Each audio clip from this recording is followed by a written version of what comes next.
Good morning students, again for class 12 subject English section B composition चल रहा है। काफ़ी लंबा चल रहा है ये टॉपिक, क्योंकि होता भी बड़ा इंपॉर्टेंट है।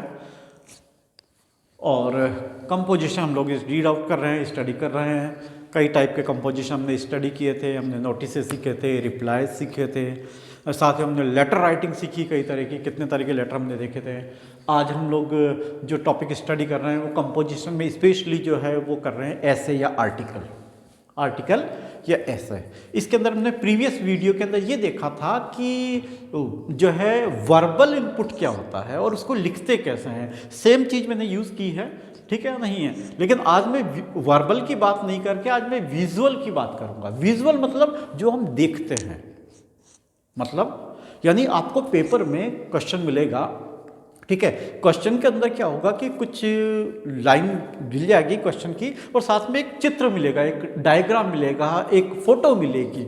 आपको वो फोटो से समझना चाहिए। देखिए, वैसे तो मैंने देखा है ज़्यादातर उस फोटो के साथ साथ वह क्वेश्चन में भी लिख देते हैं कि किस टॉपिक के ऊपर आपको लिखना चाहिए। लेकिन कभी कभी मान लीजिए कोई टीचर ही जानना चाह रहा है कि आपका कॉमन सेंस कितना है, क्या आप उस फोटो को देख के समझ पा रहे हैं, तो आपको ऊपर ही छोड़ देता है। वो केवल फोटो दे देते हैं, फोटो दे दिया और फिर आपके ऊपर वेस्ट कर दिया कि भाई अब आप समझिए इसको ऊपर किसको लिखना है। जैसे हम इसको बात करें, हमने पिछली बार पॉल्यूशन लिखा था, तो मान लीजिए हम लोग कोई एक जो है व्हीकल बनाते हैं, उसमें से मान लीजिए धुआं निकल रहा है। मेरे को ड्राइंग बनानी आती नहीं है भाई, I am not a student of good student of drawing, ठीक है, नहीं है। तो मान लीजिए जो है कोई एक व्हीकल में से धुआं निकल रहा है, ठीक है, नहीं है, या फिर एक ऐसा लाउड स्पीकर है, ठीक है, नहीं है, वो लाउड स्पीकर से आवाज़ें आ रही हैं, ठीक है, और साथ में यहाँ कोई एक फैक्ट्री सी बनी हुई है, ठीक है, इसकी चिमनी से बहुत धुआं निकल रहा है चारों तरफ, ठीक है। साथ ही हम यहाँ देखते हैं कि एक ट्री हम बना हुआ है और ट्री को जो एक पर्सन काट रहा है, ठीक है। ये कोई एक पिक्चर सा बना हुआ है, ठीक है। अब आप समझ रहे हैं कि क्या करना है, ठीक है। तो देखिए, आपको समझ में आ रहा है कि ये जो व्हीकल है ये एयर पोल्यूशन कर रहा है। ये जो फैक्ट्री, ये जो लाउड स्पीकर है, चाहे किसी भी धार्मिक स्थल पे हो या टी स्टॉल पे हो या कहीं भी हो, ये लाउड नॉइज़ पोल्यूशन हो रहा है। यहाँ से ये एयर पोल्यूशन हो रहा है। ताकि साथ ही ये फैक्ट्री है, यहाँ से ड्रेनेज करके गंदा पानी जो है तालाब के अंदर जा रहा है। यहाँ पे भैंस तालाब के अंदर नहा रही है, ठीक है, कुछ कपड़े धो रहे हैं, ठीक है, नहीं है यहीं। तो ये सारी चीज़ें, तो आप इसको इस चित्र देख के समझ रहे हैं कि इसमें क्या क्या हो रहा है। तो अब आप किस पे लिखेंगे? अगेन वही आप पोल्यूशन पे लिखेंगे। देखिए, यहाँ टाइप ऑफ पोल्यूशन हो गया। अब टाइप ऑफ पोल्यूशन हो गया और साथ में फिर आप लिखेंगे पोल्यूशन के कॉजेज क्या हैं। कुछ तो आपको हिंट मिल गए और कुछ आप अपनी तरफ से ऐड करेंगे। फिर इनके इफेक्ट क्या हैं, ठीक है, नहीं है। जो एयर पोल्यूशन है वो सांस जैसी बीमारियों के अंदर प्रॉब्लम देते हैं। जो नॉइज़ पोल्यूशन है वो इरिटेशन या फिर जो है डेफनेस आ जाती है। साथ ही हमारे यहाँ जो ये फैक्ट्री अपन ने बनाई थी, तो इस फैक्ट्री से एयर पोल्यूशन हो रहा है। तो ये सारी चीज़ें आ जाती है। तो यहाँ पर हम लोग, अब इसका ये इफेक्ट हो गया। इफेक्ट के बाद हम लोग इफेक्ट के अंदर ये होगा, अब हम लोग रेमेडीज़ की बात करते हैं कि हम इसको कैसे सॉल्व आउट करेंगे, किस टाइप से हम लोग सॉल्व आउट करेंगे, ठीक है। तो यहाँ सजेशंस आ जाएंगे, सारे कंक्लूजन आ जाएंगे। तो ये मैंने आपको बताया। अभी जैसे हम लोग यहाँ पे कोई मास्क बना दें, ठीक है, नहीं है, अभी कोरोना चल रहा है ना, ये एक मास्क बना दिया एक फेस के ऊपर, या कोई हैंड सैनिटाइज़र की कोई बोतल बना दी, ठीक है, ये हैंड सैनिटाइज़र हो गया। तो हम ये भी यूज़ कर सकते हैं। तो ये भी हमको क्या मिल रहा है? वर्बल मिल रहा है, ठीक है, नहीं है।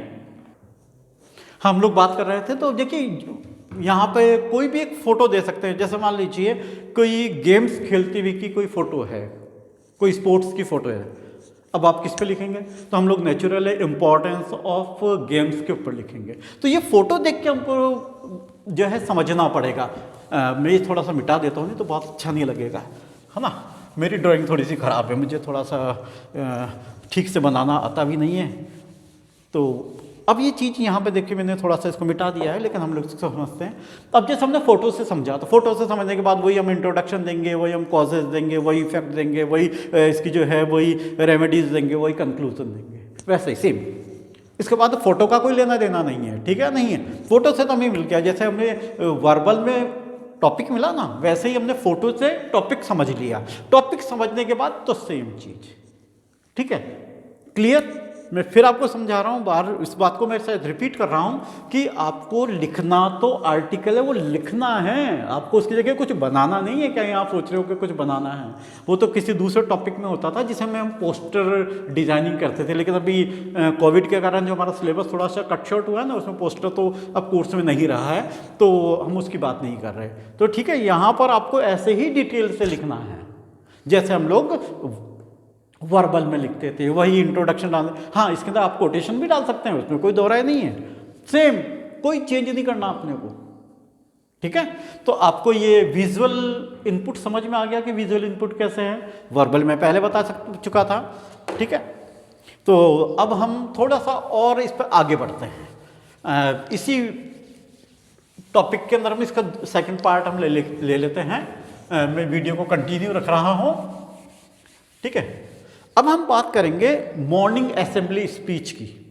जैसे मान लीजिए कोई, हमने बताया ना वो सैनिटाइजर, मास्क वगैरह और ये कुछ दिया हुआ है, 6 फीट डिस्टेंस वगैरह दी हुई है, और नीचे लिख दिया कि स्कूल जो है खुल गए हैं सोशल डिस्टेंसिंग के साथ, आप अपनी मॉर्निंग असेंबली के अंदर एक स्पीच दीजिए कि हम लोग कोरोना से कैसे अभी भी प्रिकॉशंस रख सकते हैं, हमें रखना चाहिए। ठीक है, तो वही चीज़ आएगा, तो सेम वही कोरोना के जो हमें क्या क्या हमें जो है वे सावधानियां बरतनी है, प्रिकॉशंस रखनी है, तो हम लोग इसको थोड़ा सा अलग तरीके से स्टार्ट करेंगे।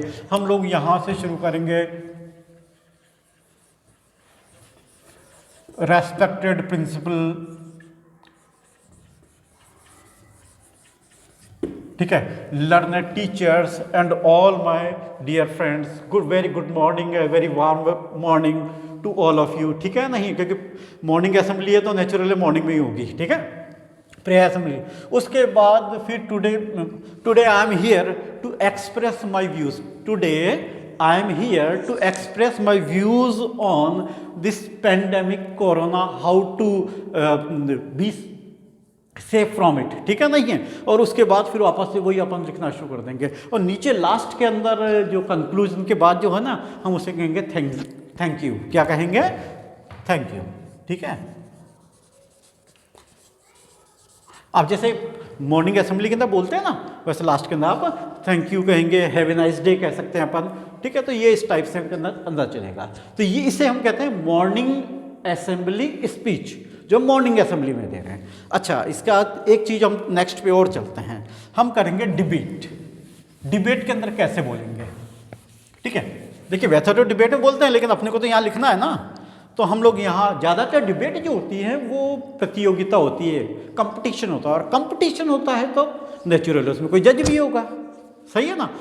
तो हम लोग वैसे लिखेंगे तो हम लोग इसको थोड़ा सा हाई फाई इंग्लिश लिखते हैं, इम्पार्शियल जजेस। जज तो हमेशा इम्पार्शियल ही होता है। ठीक है ना? इम्पार्शियल जजेस एंड ऑल लर्नेड पर्सन। ठीक है, ऑल लर्नेड पर्सन जो वहाँ पर हैं, एंड माय फ्रेंड्स। ठीक है, फिर आप लिखना शुरू करेंगे यहाँ पर, यानी बोल रहे हैं लेकिन आप यहाँ पे लिखेंगे, आप लिखना शुरू करेंगे, today I M expressing my views in the favour of the motion या अगेंस्ट द मोशन। फेवर या तो जब हम पक्ष में बोलेंगे तो फेवर हो जाएगा, अगेंस्ट बोलेंगे तो अगेंस्ट हो जाएगा, विपक्ष हो जाएगा। Favour of the motion, motion कहते हैं। ठीक है, फेवर ऑफ द मोशन, और फिर जो हमारा टॉपिक है हम यहाँ पे उसको टॉपिक लिख देंगे। ठीक है, और फिर वापस से वही चीज पूरी आप जैसे ऐसे लिखते हैं वो सारा ऐसे आ जाएगा, लास्ट के अंदर आप वही थैंक यू कहेंगे। तो अगेन हम लोगों ने आज ये 3 चीजों के बारे में बात की है। पहले तो हमने बात की है विजुअल इनपुट की, कि विजुअल इनपुट कैसा होता है। ठीक है, फिर हमने जो सेकंड नंबर पे बात करी कि मॉर्निंग असेंबली स्पीच किस टाइप से होती है, मॉर्निंग असेंबली स्पीच हम कैसे हम लोग कर सकते हैं। ठीक है, तो उसके बारे में हम लोगों ने बात करी है। उसके बाद हमने तीसरी चीज ली है कि जो डिबेट के अंदर हम जो पार्टिसिपेट करते हैं, ठीक है नहीं है, तो उसको हम कैसे लिखते हैं। ठीक है, तो ये सारी चीज यहाँ पर इस टाइप से ही आ गई है। एक चीज़ और बताऊँ मैं आपको, ये जो विजुअल इनपुट है ना, इसमें कभी कभी ग्राफ वगैरह भी दे सकते हैं, डाटाज दे देंगे, आप उनको डाटाज को थोड़ा एनालिसिस करना होगा, और फिर आपको उसका टॉपिक निकाल के लिखना शुरू कर देना पड़ेगा। जैसे रोड एक्सीडेंट्स के ऊपर दे दिए, ठीक है, कि भाई हेलमेट नहीं पहनने से इतना की डेथ हो गई, ओवर स्पीडिंग से इतनों की डेथ हो गई, पुअर गाड़ी के मेंटेनेंस के कारण इतनों की डेथ हो गई, नेग्लिजेंस से इतनों की डेथ हो गई, तो वो सारी चीज़ चलती रहेगी। ठीक है। तो ऐसा जो है कोई डाटास भी देके भी हमसे भी कराया जा सकता है। कुल मिला के बात मैं ये कहना चाह रहा हूँ कि आपको समझिए कि हमें किस पे लिखना है। कुछ में हमें डायरेक्टली मिल जाता है, कुछ में हमें खुद को निकालना पड़ता है, और उसके बाद हम फ्री राइटिंग करते हैं। लेकिन ये 12th स्टैंडर्ड है, ठीक है। राइटिंग का स्टैंडर्ड थोड़ा सा राइज्ड अप होना चाहिए, ज़्यादा हायर आप अपनी लैंग्वेज को लिखिए, क्योंकि इसके अंदर ऐसा नहीं कि आप कुछ टॉपिक को बैठ के याद कर लेंगे, रट लेंगे और काम चल जाएगा। नहीं नहीं नहीं नहीं, आपको थोड़ा सा लिखना आना चाहिए। फिर वहाँ जैसा भी जो भी आपको टॉपिक मिलते हैं आप उसके हिसाब से उसको मोल्ड कर दीजिए, आप लिखना शुरू कर दीजिए। तो आई थिंक आप बहुत अच्छे से समझ गए मेरी बात को। आई होप सो कि आप इस पर अच्छे से प्रैक्टिस करेंगे। ये बहुत इंपॉर्टेंट टॉपिक है, ये आता ही रहता है, बड़े बड़े कंपटीशन्स के अंदर भी अक्सर करके ऐसे राइटिंग हम लोग करवाते रहे हैं, ठीक है। स्टार्टिंग यहीं से होती है। कहाँ आपने गाय के ऊपर या काऊ के ऊपर या पोस्टमैन पे या माय फैमिली पे 5 सेंटेंस से शुरू किया था, हम यहाँ तक इतने बड़े स्टैंडर्ड तक आ गए, ठीक है। राइज अप हो रहा है ना। तो आगे जब आप एडमिनिस्ट्रेशन लेवल के अच्छे और भी एग्जाम देते हैं तो और स्टैंडर्ड ऊंचा जाएगा। तो आप इस पर प्रैक्टिस कीजिए और इस पर कमांड बनाइए। Thank you, have a